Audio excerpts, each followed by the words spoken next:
All right, we've still got some folks joining us, but welcome to the April Georgia Healthy Farmer Mindset virtual meeting.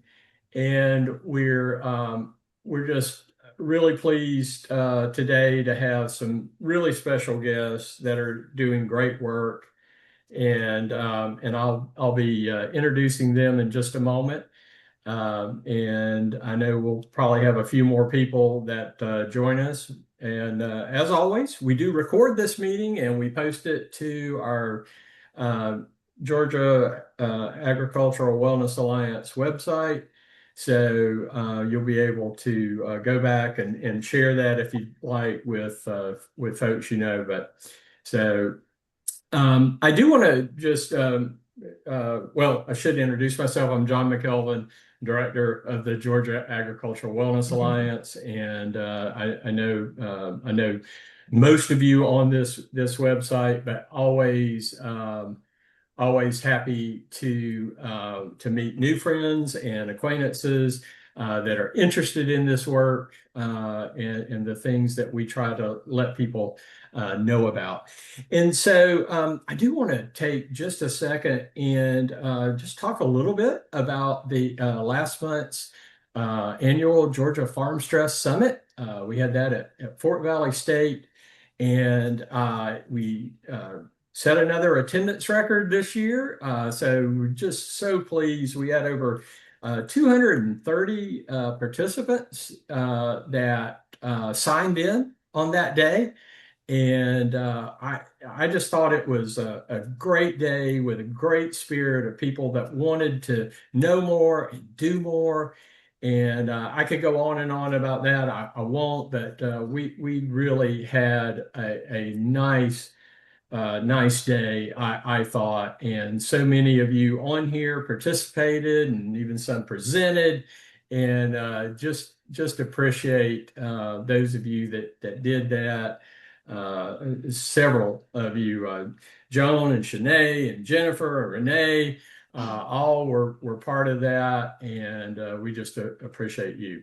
So I'm going to go ahead and get us started. And Hey John, can I add one yeah, yeah, thing? sure, Jennifer. So if you did go and it was your first time, because this was our fifth time doing this, uh, if you want to send either me or John, we're in the process of planning for our sixth one, and we did some debriefing after last month's session. But we've kind of targeted a few areas of the state that we have not hit yet, um, including Valdosta, Augusta, Columbus. Maybe one more I'm forgetting, Dublin comes to mind. But if you have ideas on where and what, please shoot them our way. So, because we're going to be planning a lot earlier for next year's. So, just wanted to throw that out there, John. Thank you for letting me jump in real quick. Yeah, thank you, Jennifer. And I will say that with the growth that we've had, we're sort of looking at targeting at least 300 participants next year. So keep that. Okay, I want to be careful, but 400 we think is very doable with the interest that we got this year and the expanded interest. And so I do want to say we are looking for a facility that's going to hold that many, which that narrows it down a little bit, as I am finding out. I'm reaching out to different facilities around the state right now, getting some ideas and prices and things that our planning committee can discuss. So, but yeah, please do share if you have ideas and possible locations that might accommodate that. All right, so we're going to get started. I want to say, first of all, I want to welcome as our special guest today, Jimbo Parton. Jimbo is the executive director of Gardens of Hope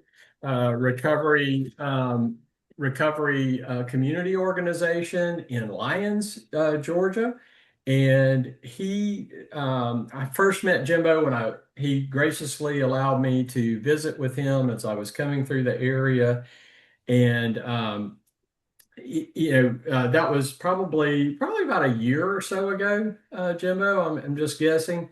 And just so impressed with the work that they do. And all of our recovery community organizations, if you're not familiar with those that exist around the state, they are doing amazing work. So I'm happy to have this opportunity for Jimbo and also Jacqueline Simon, um, who is also from that area and is been active and I'll let her tell you about her work.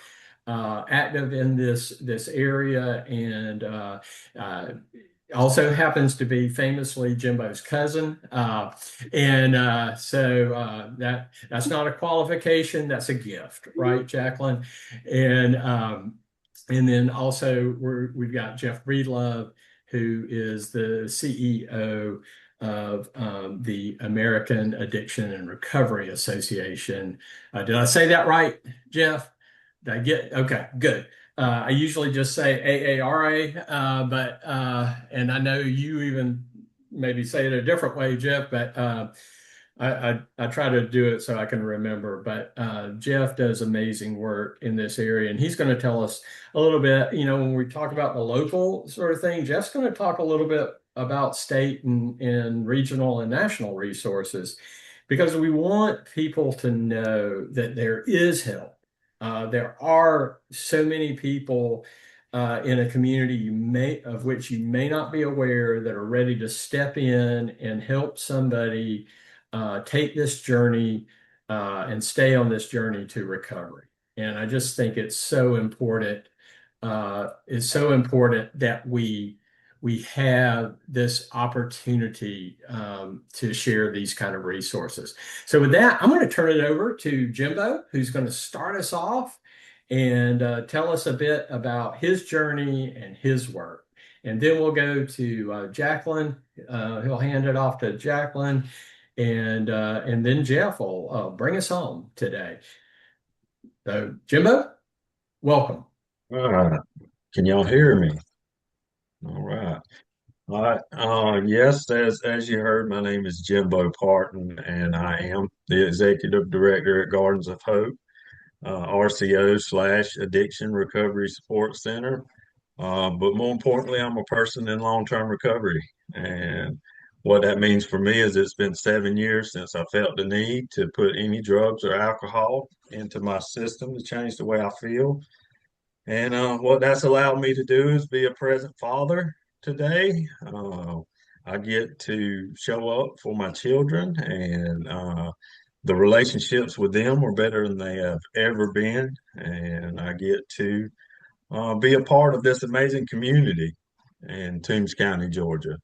And so, and it's just when you talk about Toombs County, you're talking about a community that's rooted in agriculture.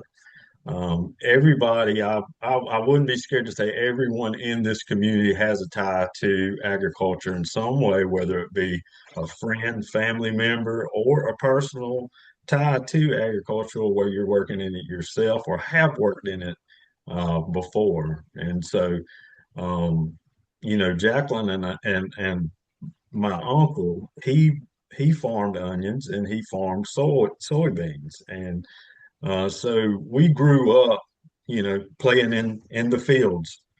And so, but as we know, substance use disorder does not discriminate. It doesn't care, if you come from a hardworking family. It doesn't care if you come from, the CEO of a major corporation. It doesn't discriminate. And so, our family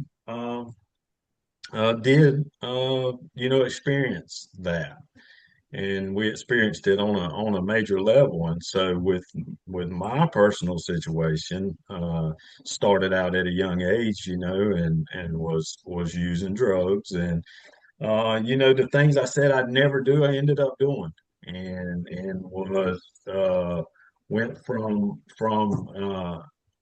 saying I would never stick a needle in my arm to major IV drug use, which put me in the hospital, and I nearly lost my life. I had an epidural abscess of the spine, and it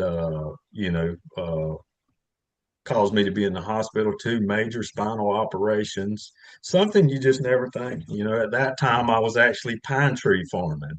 And what caused it was me getting on the tractor and, I'm going to be transparent here, taking my water bottle and driving off from where no one could see me and injecting drugs with the same needle. And that's what caused it, and it's basically a infection in the spine. And like I said, it nearly took me out.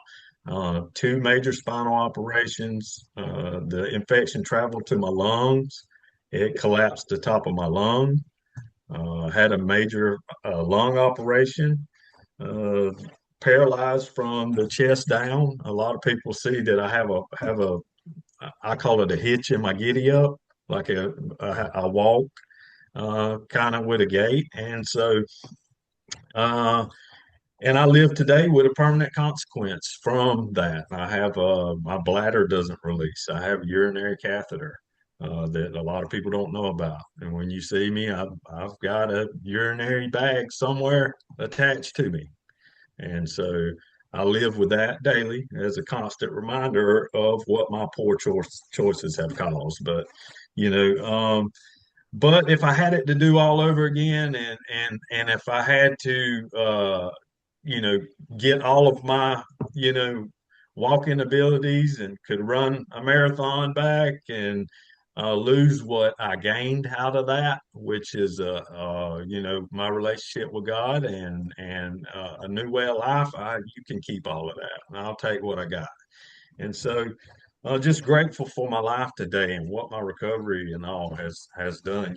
So anyway, back to what we do as an organization. I get to lead a amazing group of individuals, and so when my story, the way it's worked in my community, 30 something arrests, in Toombs County, not my prouder moments, and in and out of our jail, over a decade of incarcerations.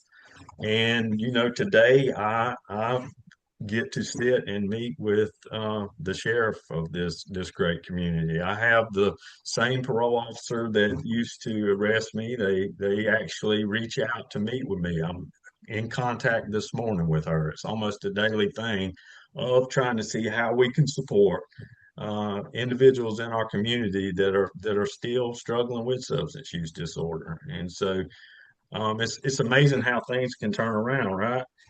And so,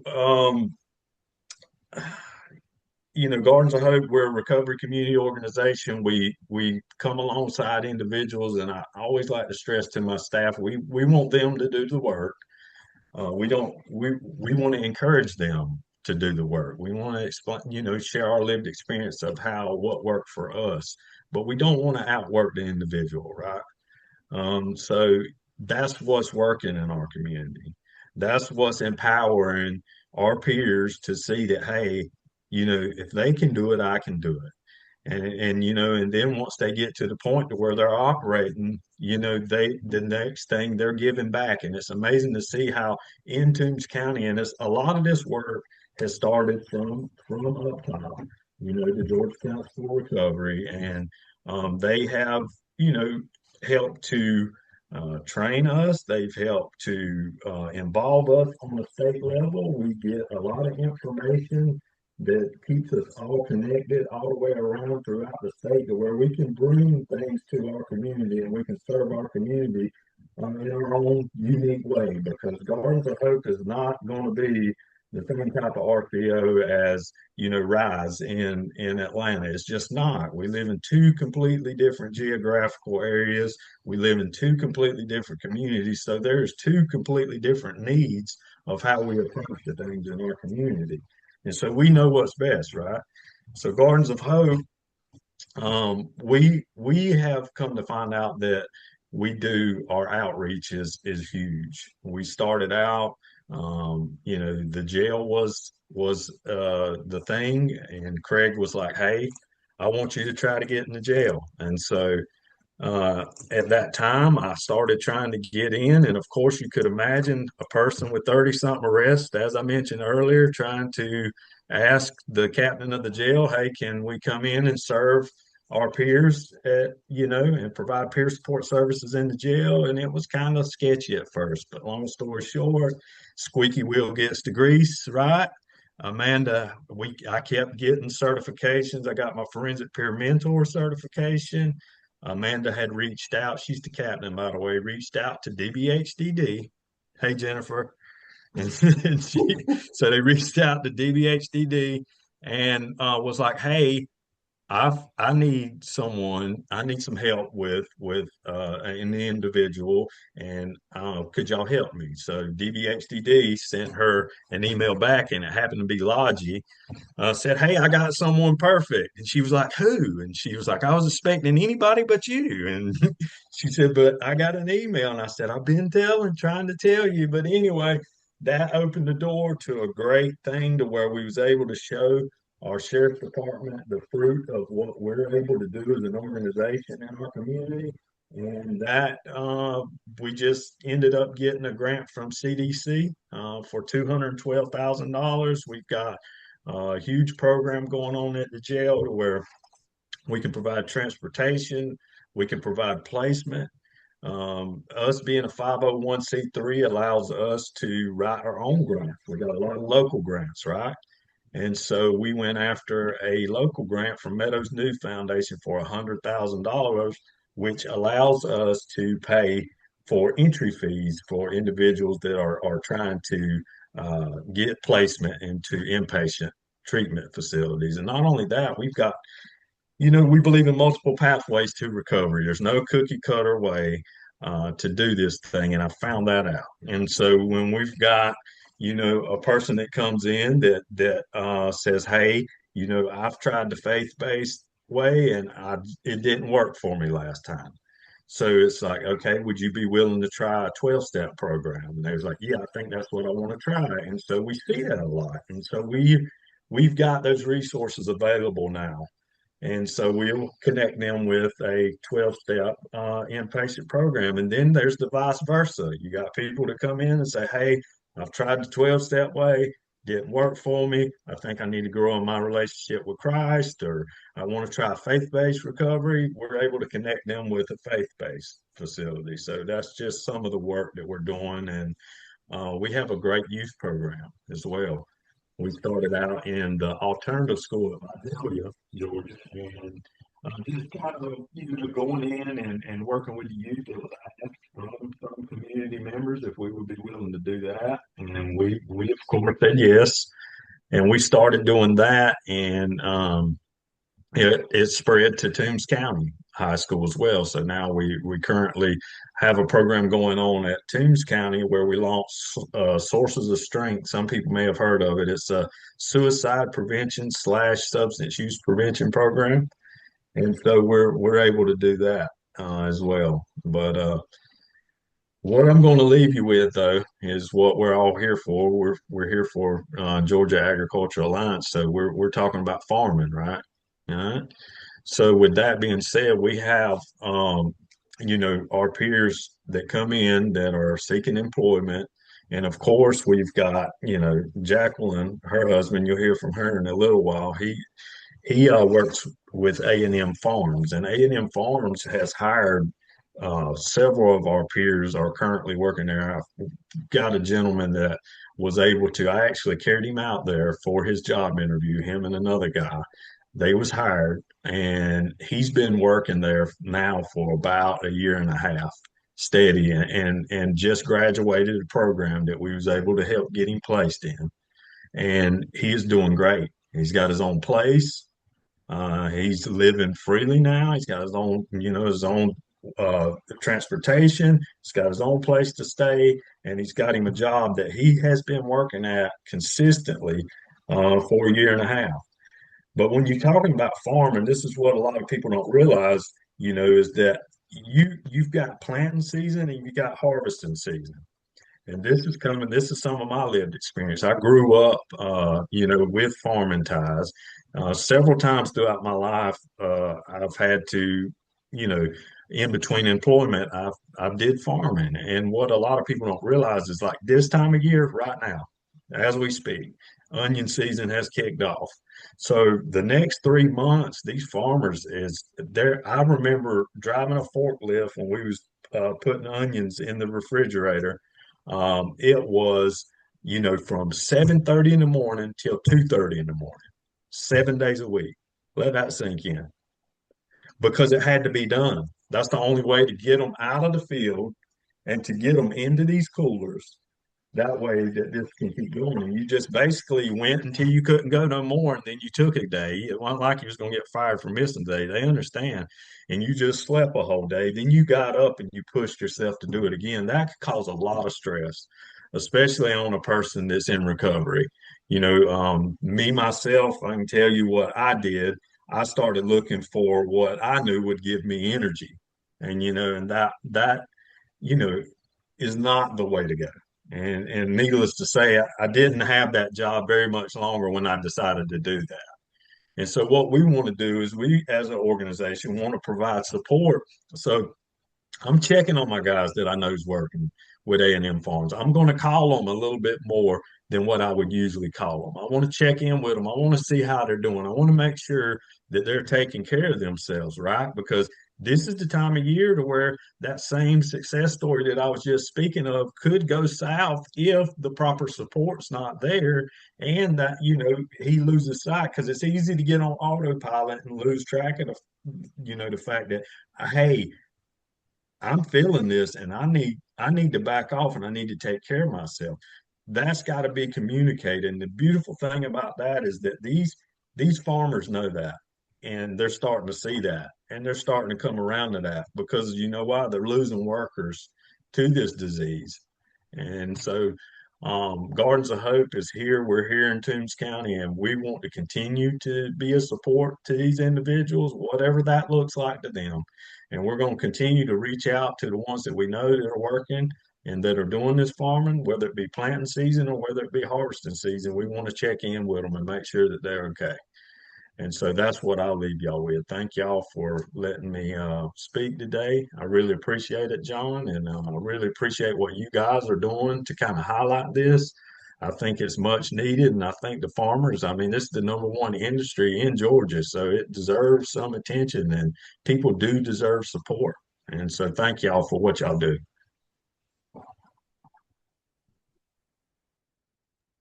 Thank you, Jimbo. I want to say, when you hear Jimbo's story and all of the things that he went through on his journey and as he struggled through things, isn't it amazing that he brings a level of joy to every single thing he does? Every time you meet Jimbo, he is smiling.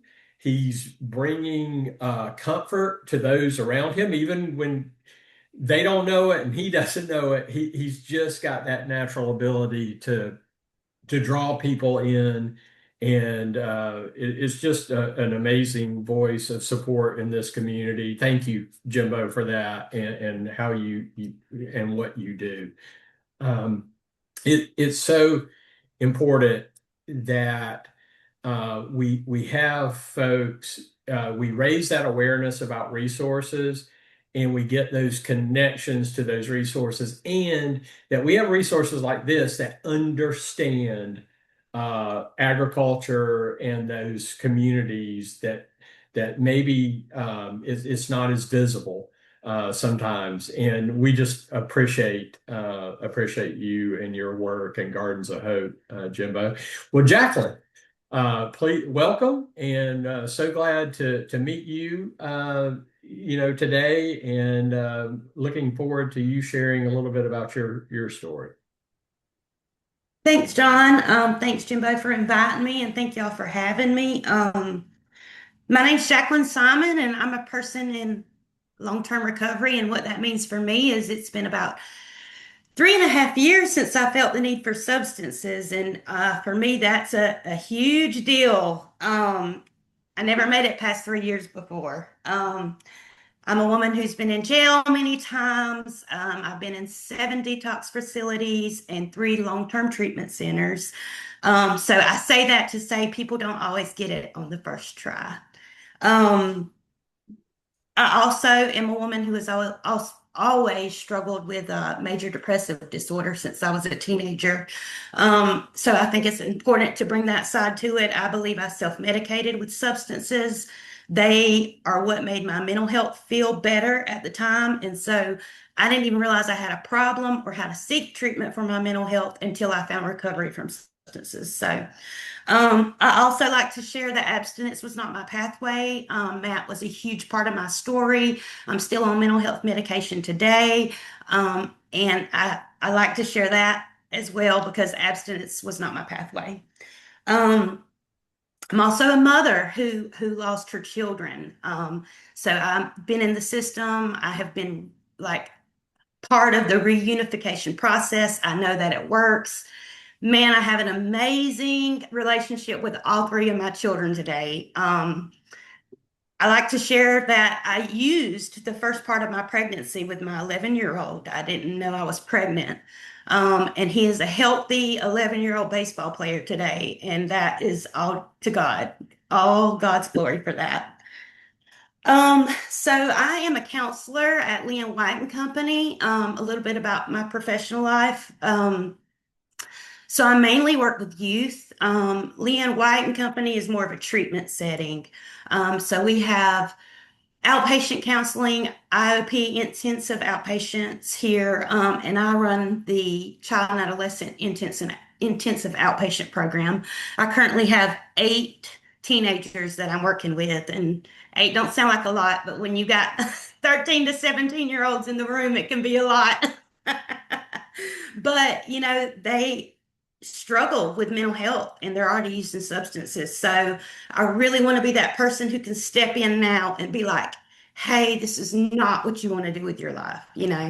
I wish some of that knowledge and help would have been available for me at that age. So what I do is really important to me. So kind of like Jimbo said, we live in a very rural community. When you think about farming, you think about the country. And when you think about country, you don't really think about resources, right? So what Jimbo is doing here is amazing. And I believe what we do here is very important because there aren't a lot of resources. It's not like Atlanta or somewhere like that where you can just walk down the street and pretty much find any kind of help you need. So we really have to come together in this part of the country. And I think that we do that well in our recovery community organization. Um,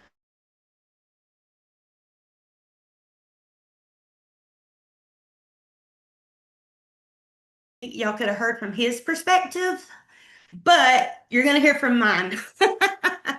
We are one. So I feel like hopefully I'll do a good job. I'm sure his would have been a little more effective, but I'm going to do my best.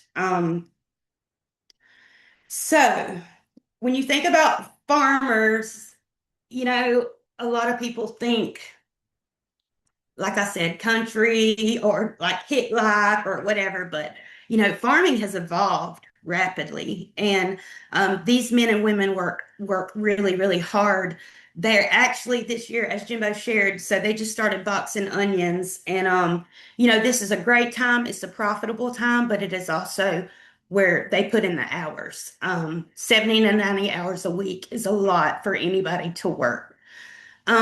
So that's kind of what I'm going to start off with is the pressure of work-life balance.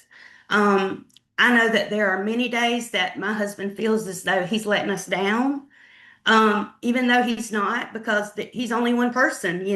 When you're working 70 to 90 hours a week, you can only do so much. I know he wishes he had 2 of him, but he doesn't. As Jimbo shared, he's the farm manager at A&M Farms. They mainly grow Vidalia onions. They also do cabbage, watermelon, all types of stuff like that.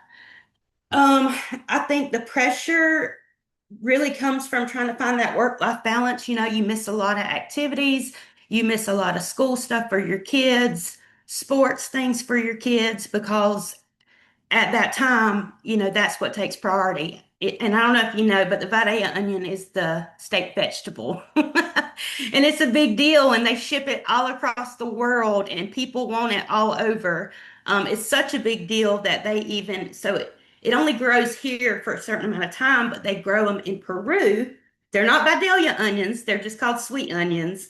And then for the next half of the year, they ship them from Peru here, and the process starts again, as Jimbo said, transportation. You get them here, then you have to get them in coolers, then you have to get them sorted, you have to get them bagged, and you have to get them boxed, and then you get them shipped.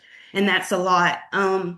These men and women, especially men in leadership positions, it's not just their family dependent on them. It's hundreds of families' livelihood in their hands, and that's stressful. That's stressful for them, not only for their own family, but for everyone involved.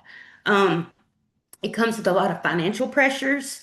They say if you want to make money, you got to spend money. And they even have robots now that can go through behind a tractor and weed and, pull out what's not supposed to be there. But, all this new technology and stuff, it costs money.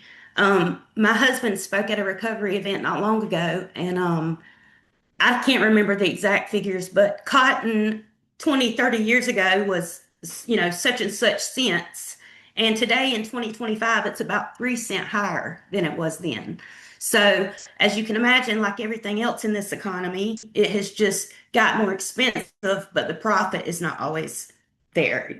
So, it can be really stressful for them for financial.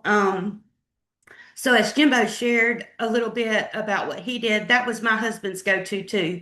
I've got to work 7 days a week, 10 hours a day, and I don't know how I'll do this without meth and cocaine. And that was just his mindset. That was the only way he knew. But also, like Jimbo shared, you can only do that so long before you crash and burn. And that's exactly what happened. And he found himself in RSAT. I'm sure you're familiar with that. And he was like, hey, I don't want to live my life like this anymore. And so he found recovery, and I make a joke, he drugged me back into it, but I'm so grateful that he did. He came home from RSAT and he stayed clean for 11 months until I found my way. And I think that's a big deal. Um, but then once we got stable, it was a choice to make. Agriculture, landscaping, horticulture, that's all he's ever done his whole entire life. And that's all he knew to do. So it was like, do I find a job that's better on my mental health to keep from relapsing, or do I continue with what I know with the right supports? And he's continued with what he knew with the right supports, and he's working on 5 years in recovery. And that's amazing. That doesn't happen without a lot of self-care. I just want to say that. When July comes and this is over with, we take a week, we go to the beach, we turn off phones and we unplug. When he can find the time during, like right now, harvest season, he slipped away last night, made it to my son's ball game, and then slipped back. He tries to make time for those kind of things, because when you're just constantly giving, you have to fill yourself back up in ways. My spiritual connection has been a huge part of my recovery, and his also. So we have to pray together. We have to keep each other in check and keep each other accountable, because, like Jimbo said, life can get busy, and you got to remember who you are and what you need in the middle of it. So I really thank you for shedding a light on this. Everything that I just spoke about, really you don't see on TV every day. And that's because we are in rural communities. And so it kind of equates into a lot of silent struggle. And that was what came to mind when I was asked to do this. A lot of these men and women suffer in silence. Anybody who's familiar with the Hispanic culture, there's a lot of pride there. And so one thing I've been really proud of for my husband is that, kind of like we make connections in recovery. He spends 70 to 90 hours a week with these migrant workers, and he makes really strong connections with them. And they're not always able to let that guard down and talk about mental health struggles or substance use, because they've been taught not to. But a lot of them have gotten really familiar with him and close to him, and have been like, hey, you know, I'm not living right, or I am doing meth every day, or I'm depressed all the time. Like, what can I do for that? And so, he's able to like guide them to people like me and Jimbo for the help that they need. And I think that's a miracle and amazing. But when you get behind a farmer, if you're traveling and they're taking forever on the road and you're trying to get somewhere, just be patient with them. Know that they're really literally bringing food that you'll buy in a grocery store and eat. And, you have to have a lot of patience with farming. So I think we should have patience with our farmers as well. Um, Thank you for letting me speak. Thank you for shedding a light on this subject. As you know, it's real near and dear to my heart. And I'll turn it over to Jeff. Let me just say thank you, Jacqueline, for sharing that about your journey, your husband's journey, and the difference that you're making. It's so important to have folks in our work, our personal and professional life that we know are resources and are willing to step in to those voids when somebody doesn't know something exists, and to really speak so confidently and openly about this topic, because we know that's one thing that has just been a huge deterrent to progress and really getting people the help they need, is the fact that our culture traditionally has kept this under the out of view and out of our mouths and out of the conversation. And so many of you on this call today are really trying to make a difference in that, which I think is an excellent segue over to our friend Jeff Breedlove. And that's one of the things that his work is all about and has made such a difference. So, Jeff, take it away. Oh, well, thanks, John. And Jacqueline and Jimbo, thank you both for what you do in across rural Georgia and in the agricultural community, and for sharing your stories. And I'm going to just say, for those that don't know me, I'm Jeff Breedlove, and I'm also a person in long-term recovery.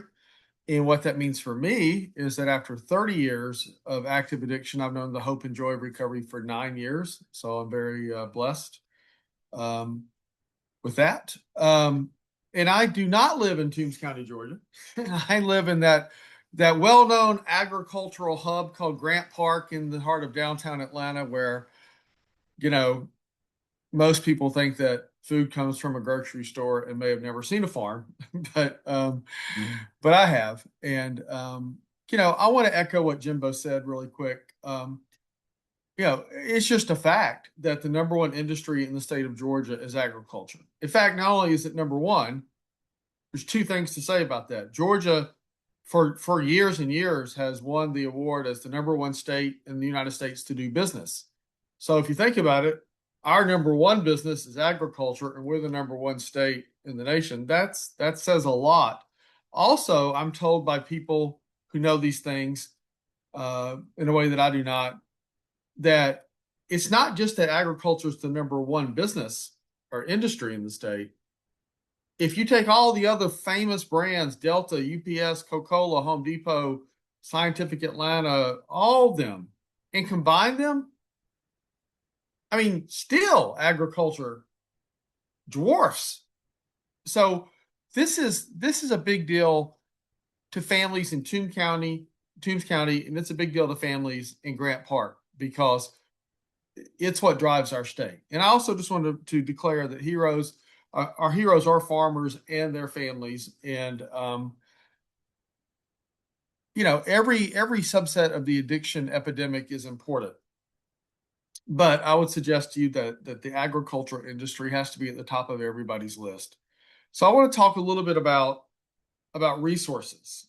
And I'm happy to follow up and give John a document he can share with everybody. But first and foremost, I wanted to just say, and I hope Jennifer will agree, if nothing else, you've got three numbers now, 988. If nothing else, anybody in crisis, seeking support, or a family member, friend seeking resources, just call 988. And that alone is an emerging thing. Again, Meredith and the team at DBHDD are doing such great work in Georgia for our part of that national program. So first and foremost, 988. And secondly, DBHDD. I mean, I'm just back from the RX Summit in Nashville, Tennessee, met folks from literally coast to coast.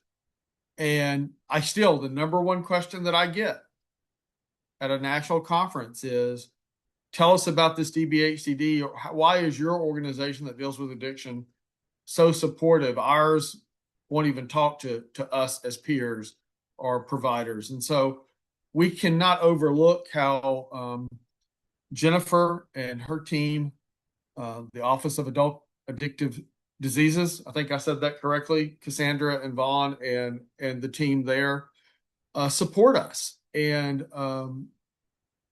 frankly provide a lot of the funding and a lot of the events that we have in the state and more than just an event.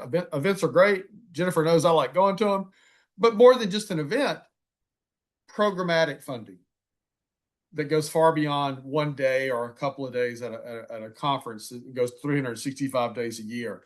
So we gotta know that DBHD is a resource. And here is an assistant deputy commissioner sitting on a call with us. And I promise you that does not happen in every other state.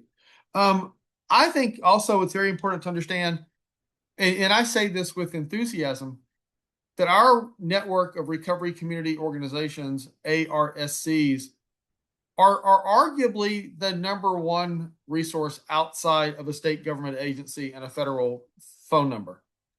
I mean, I think that RCOs, and Jimbo, I'm just going to call them RCOs. ARCs go in the woods, the details, but we have over 60 now. Ken's on this call. He works on that program with the Georgia Council for Recovery with his team, Brian Kite and Annie. And look, it's awesome that Georgia has more than any state now in the nation. And I believe deeply they're the backbone for long-term peer-led recovery in the state of Georgia. So any RCO, whether it's in the heart of downtown Atlanta or in Toombs County, is an invaluable resource. And we're blessed to have that resource. We have groups like, I wanted to point out in particular, the Georgia General Assembly Working Group on Addiction and Recovery.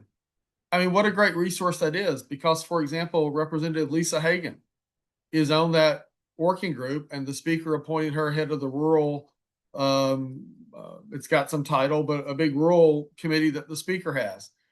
So she's working with the speaker directly, and she's also in this working group, and she's also visited Gardens of Hope. And she's just one example of several dozen members who are changing their minds and changing their votes and their support for funding directly back to RCOs and to DBHDD and to things we do. So the working group is a big deal. And if you're on here, I'll put my cell number in here in a minute. But if you don't know if your member of the General Assembly is there, is a part of the working group, I can let you know. But we want them all to be. We have the Georgia Faith and Recovery Collaboration.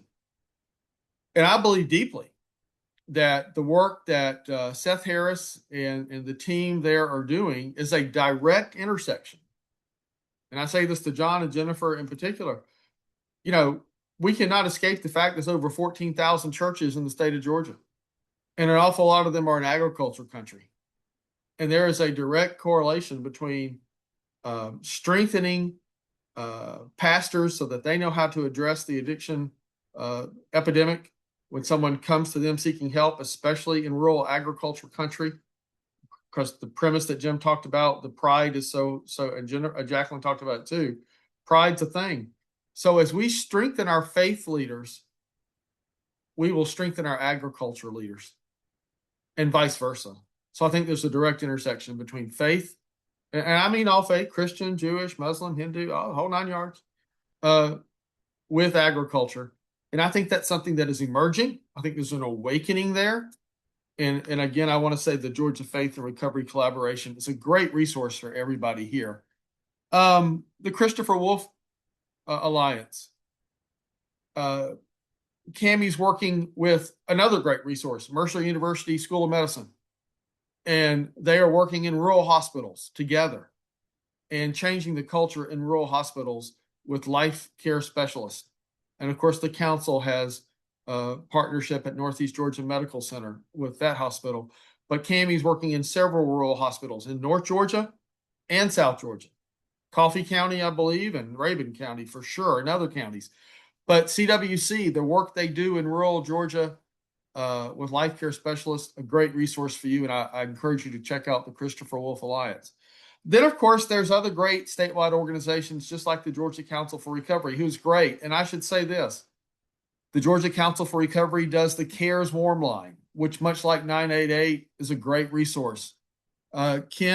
Maybe Ken can put the number in the chat, but it's 844-326-5400.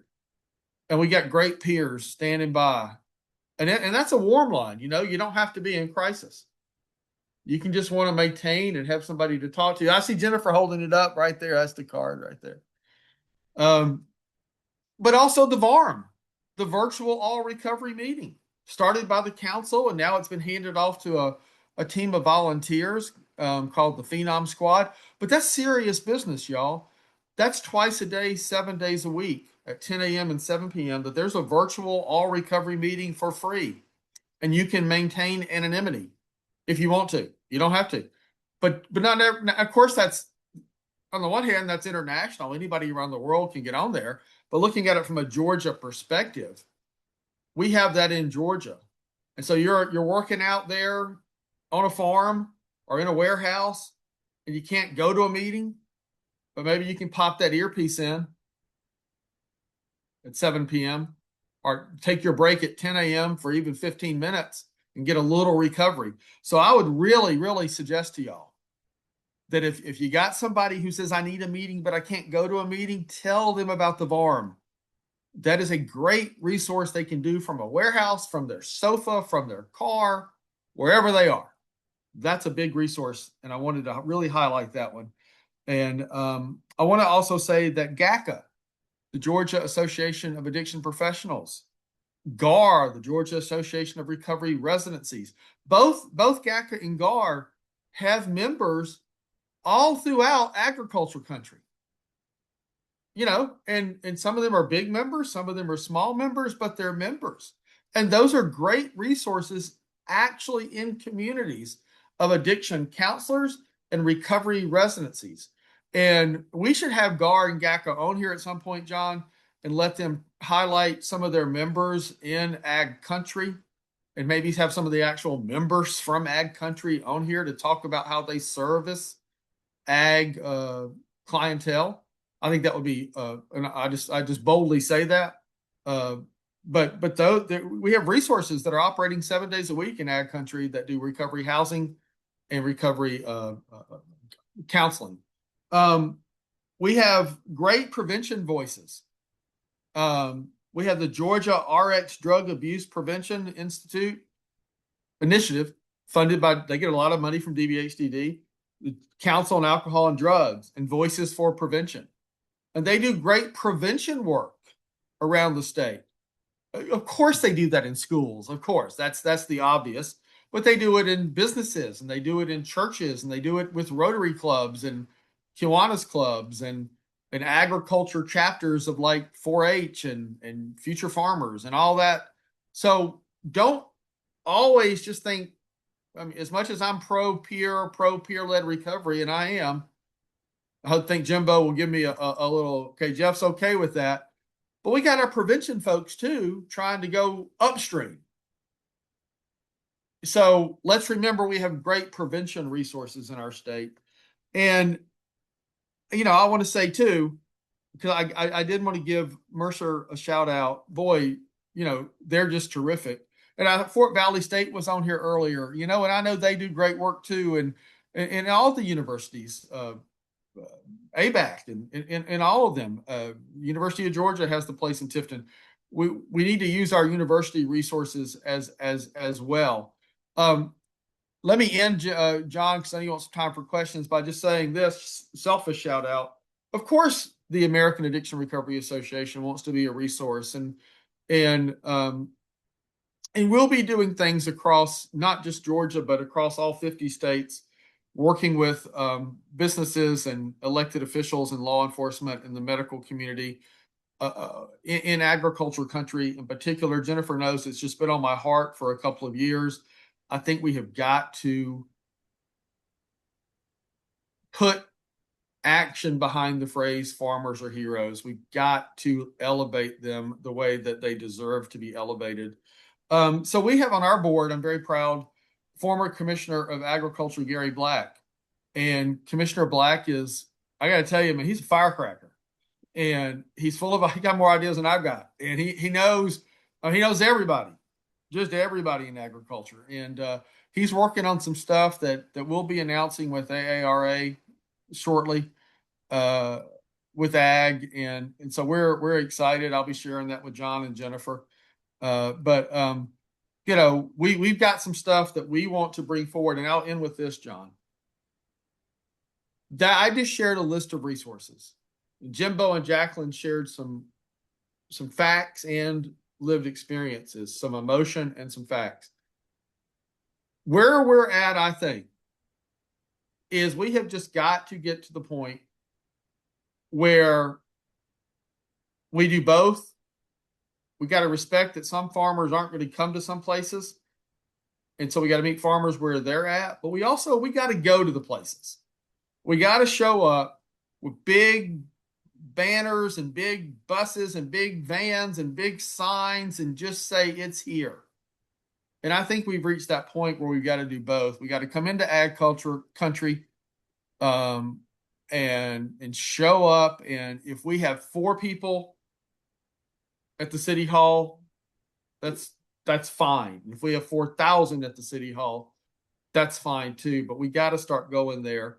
And I think that's the future. And so, John, I hope that was helpful with some. Yeah, resources. absolutely, Jeff. Thank you so much. Listen, if you want to know what's going on in this space at the local, at the state, at the regional, at the national level, there's nobody better to talk to than Jeff Breedlove, because his finger is on the pulse of what's going on there. He is part of what's going on there. And Jeff, always a privilege to hear from you. And I certainly count you as a friend and as a resource. I do want to say in the chat, if you haven't had a chance to look, there's some important links there that have been shared. So please take a second to look at those. And I do John, want to. Yeah, go ahead. Well, I was about to call on you, Jennifer. So take it away. So I was well, what were you going to call on me about before I was just going to say, Jennifer, if you want to add in a little bit about, Jeff certainly has highlighted DBHDD and some of the work that you do. If you want to just elaborate on that a little bit. I do want to say we've got about 5 more minutes before I promise you we'll be done. So I'll be very fast. I won't talk much. That's not just targeting you, Jennifer. Okay. I was just saying in general. But you kind of need to. So I'm really happy to be here this month. Really happy that we had a successful 5th Farm Stress Summit. We are building on that. We're doing a lot of really cool things. We are partnering with a lot of Jimbo knows I'll be down to see him pretty soon with Commissioner Tanner.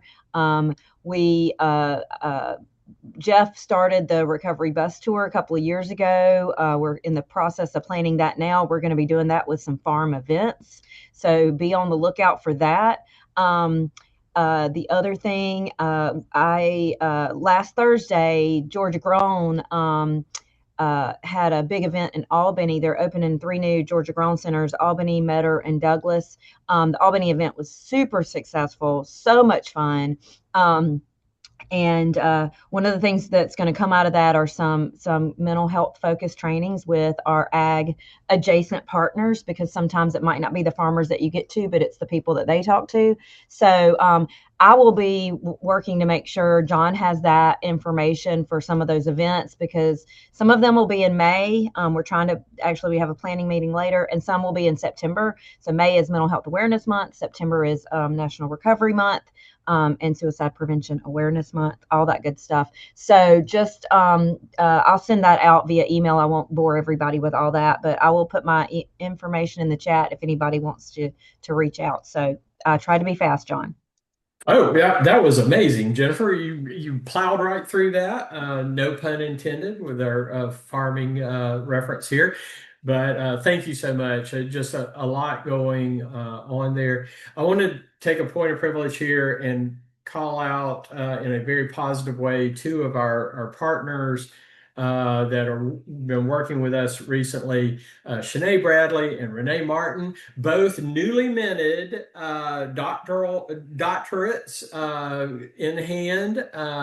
And thank you for everything you do and the amazing work that you've been in, partners. Thank you, Shanae and Renee, and congratulations.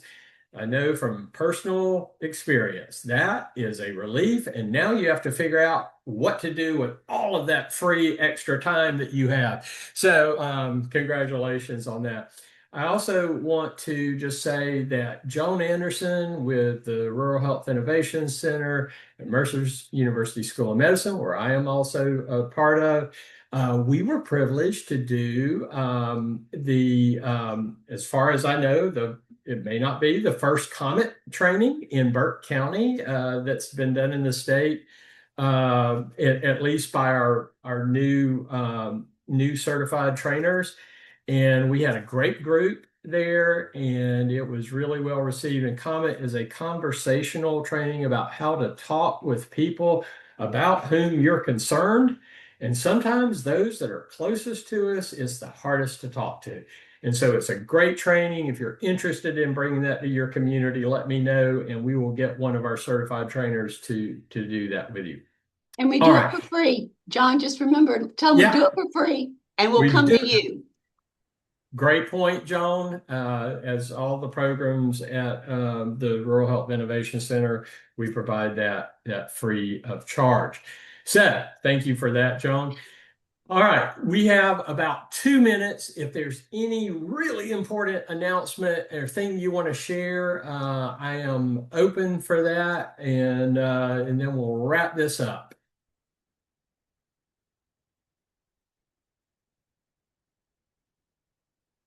Right. Well, thank you so much, everybody. I want to thank again Jimbo, Jacqueline, and Jeff. What an amazing sharing time this has been. Just so inspired and appreciate what you're doing. And if there's anything that our network can ever do to support you, and I consider you part of our network at this point for sure, just let us know, because we want to reach out and help folks or all around the state. And just thank you again for what you're doing and what you shared courageously, openly, and with confidence that you are making a difference, because I know you are. So thank you so much. We're going to sign off of this month's Georgia Healthy Farmer Mindset virtual meeting. I want to thank everybody for being here. Hope that you'll join us every month at noon on the second Tuesday. And thank you again for being here. And again, we will post this soon on our GAWA website. That's georgiafarmstress.org. Thank you so much, and have a great rest of your day.